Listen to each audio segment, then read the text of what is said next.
اهلا بكم، معكم على هشام في اهم اخبار النادي الاهلي النهارده. الكاف يحول شكوى النادي الاهلي الهلال الى لجنه انضباط لاتخاذ القرارات المناسبه خلال الايام القادمه. الصحفي السوداني طالب اداره الهلال باستغلال الغضب العارم بين السودانيين والجماهير الاهلاويه من احداث المباراه الاخيره لطلب نقل مباراتهم القادمه امام الاهلي خارج مصر بحجه الخوف على اللاعبين من جماهير النادي الاهلي.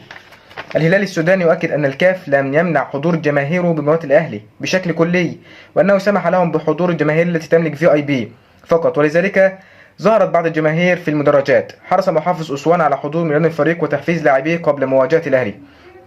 رئيس أسوان يعد لاعبيه بصرف مكافآت مالية خاصة لهم حال الفوز على النادي الأهلي. محمود الخطيب لم يحضر مباراة أسوان بسبب بعض المشاكل الصحية.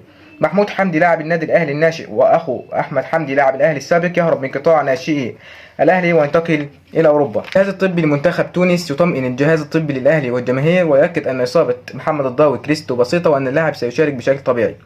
توقعات بإعلان النادي الأهلي قريبا بتجديد عقد ياسر إبراهيم ومحمود متولي. الأهلي ينفي أنباء التفكير التعاقد مع أبو جبل. الفيفا تعد النادي الاهلي بارسال مكافاه كاس العالم للانديه في نهايه الشهر الحالي. تولى رئيس لجنه الحكام في روسيا واليونان من قبل البرتغالي فيتوريا فيريرا يقترب من تولي رئاسه لجنه التحكيم في مصر.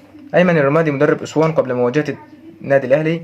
عنوان الكره المصريه قاريا ومحليا، المباراه مهمه بالنسبه لنا. سعد شلبي مدير التنفيذي بالنادي الاهلي، تصرفات مباراه الهلال السوداني غير مقبوله تماما. الاهلي كان لديه اصرار شديد في تحقيق العلاقات وتحسينها بين السودان ومصر، ودائما نتحرك بان النادي الاهلي هو الافضل في القاره. في 2020 كان الخطيب هناك وحدثت تجاوزات من الجمهور الهلال وقد